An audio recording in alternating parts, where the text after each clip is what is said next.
নমস্কার, কেমন আছেন সবাই? আশা করি সবাই ভালো আছেন। আমিও খুব ভালো আছি। আমার চ্যানেলের নতুন একটি ব্লগে আপনাদের সকলকে স্বাগত। আজ সকালে উঠেই একটি খুব গুরুতর কাজ কিন্তু বেছে নিয়েছি। তুলসীতলার এই জায়গাটি বৃষ্টি হওয়ার জন্য প্রচুর শ্যাওলা হয়ে গেছিল, তাই এই কাস্তের পেছনটা দিয়ে এইভাবে একটুখানি পরিষ্কার করে নিলাম। এরপরে পালা ঠাকুর বাসনগুলি মেজে নেওয়ার। খুব সুন্দর করে একটি পাউডার ব্যবহার করে খুব সহজেই কিন্তু আমি ঠাকুর বাসনগুলিকে এইরকম চকচকা করে মাজতে পেরেছি। সেই পাউডারটির নাম হলো পিতাম্বরী।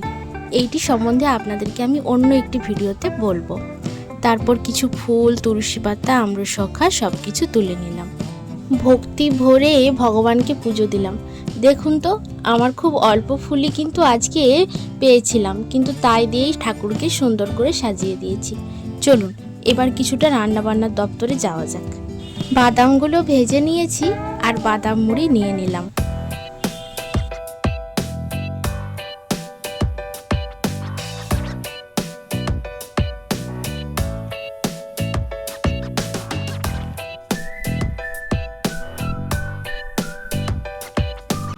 খাওয়া দাওয়াটা সেরে নিয়ে তারপর চলে এলাম রান্না করতে। আজ খুব হাওয়া দিচ্ছে, তাই জন্য গ্যাসটাতে প্রচুর হাওয়া লাগছে। একদিকে দুধ আর একদিকে ভাতটা বসিয়ে দিয়েছি। পরিষ্কার করার পর জল দিয়ে ধুয়ে নেওয়ার পর আমার তুলসী তলার জায়গাটা কতখানি ফ্রেশ লাগছে দেখুন তো, দেখেও যেন মন ভরে যায়।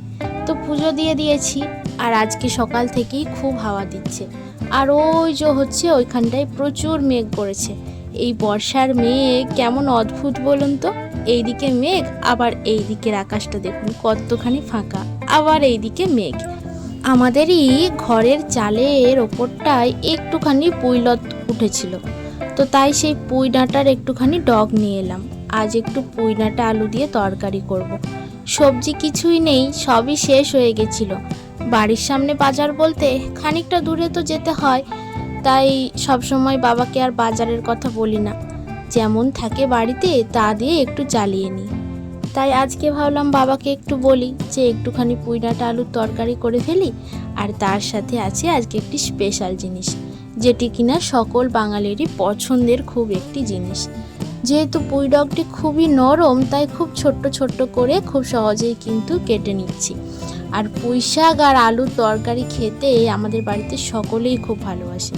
চলুন, পুঁই ডাঁটাটা কাটা হয়ে গেল, এবার এর সাথে দেবো একটি আলু। আমরা দুই বেলার তরকারি খুব একটা রাখি না, তাই এক বেলার মতোই তরকারি হবে। বৈশাখ জ্যৈষ্ঠীর অতিরিক্ত গরমে বাড়ির আলুগুলি সব পচে প্রায় শেষ হয়ে গেছে। তরকারির পর বাকি জোগাড়টুকু করে নিলাম।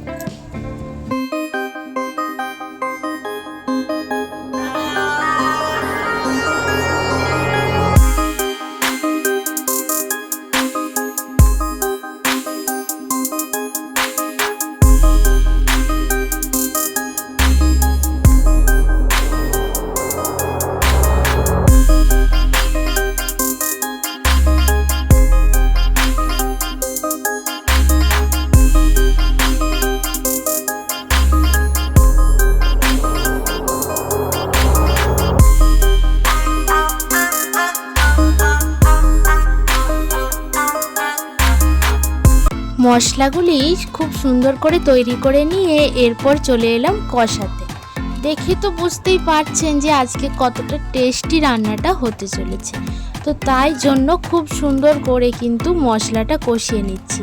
দেখুন তো কতখানি সুন্দরভাবে মশলা থেকে তেল ছেড়ে এসেছে, আর এত সুন্দর গন্ধ বেরোচ্ছে। মাংসটিও কিন্তু বেশ সুন্দর, আজকে একদম টাটকা এবং লাল মাংস। জানেন তো, এইরকম লাল লাল মাংস খেতে কিন্তু খুব ভালো লাগে। আর লাল মাংসেতে কিন্তু মাংসের ঝোলের টেস্টটা অনেকখানি বদলে যায়। মশলা কষানো কমপ্লিট, এইবার পালা আলুগুলিকে মশলার মধ্যে ছেড়ে দেওয়ার। অনেকেই কিন্তু আলুগুলিকে আগে একটুখানি ভেজে নেন, কিন্তু যেহেতু এটা আমাদের কেনা আলু, তাই এইটি অনেক নরম, তাই আমরা মশলার সাথেই দিয়ে দিলাম।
কষা মাংস কমপ্লিট, বরের জন্য তুলে রাখলাম। আমার বর আবার মাংসের ঝোল খুব একটা পছন্দ করে না।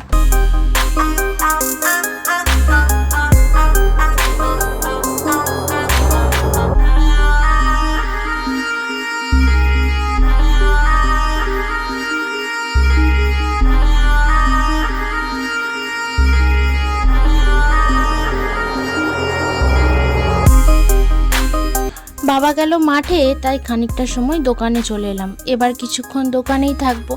বাবা মাঠে গেছে, মাঠের কাজকর্মগুলোও তো সারতে হবে, তাই আমি এখন দোকানে। চলুন দোকানে বসে বসে আর কি করব, টিভি দেখি। তারপর কিছুজন কাস্টমার এসেছিল, তাদেরকে একটুখানি চা করে দিলাম। অবশ্য দোকানে এসেও খুব একটা আমি টাইম পাই না, কারণ কাজ তো থাকেই, তাই না? আর এই যে বাবা পান কেটে রেখে গেছে, এই পানগুলোকে সব এবার গুছিয়ে রাখবো। তো এই পান কিন্তু আমাদের খুব প্রিয় একটা জিনিস, তাই না? আর বহু মানুষ আছে যারা কিন্তু এই পান পছন্দ করে। এই পানগুলো এখনো কাটতে হবে, এই সমস্ত পানগুলো কাটবো, তারপর এগুলোকে গুছিয়ে রাখবো। দেখুন এতেই প্রায় আমার 1 থেকে 1.5 ঘন্টা সময় কিন্তু লেগে যাবে। আর ওই যে ওইখানে টিভিতে চলছে সিনেমা, আর বাইরেটা কত রোদ এখনো অবধি, মানে এখন ওই 12টা মতো বাজে আর এত রোদ। চলুন সবশেষে সেই সময়টি উপস্থিত হয়েছে, যখন এই বাটিতে করে মাংসের ঝোল সাজিয়ে নিয়ে বসেছি খেতে। বাবা আর আমি একসাথেই খেতে বসেছি। আর এই যে আমার প্রিয় জিনিস মুরগির ঠ্যাং, আমি কিন্তু খেতে অনেক পছন্দ করি, তো মুরগির পাটা কিন্তু নিতে একদম ভুলিনি। চলুন খাওয়া দাওয়া সেরে নিই। সন্ধ্যের সময় একটি লেবু কাটলাম খাওয়ার জন্য। তো চলুন আজকের ভিডিওটি এখানেই শেষ করছি। আমার ভিডিওটি আপনাদের কেমন লাগলো অবশ্যই কমেন্ট করে জানাবেন। দেখা হচ্ছে আবার পরের ভিডিওতে।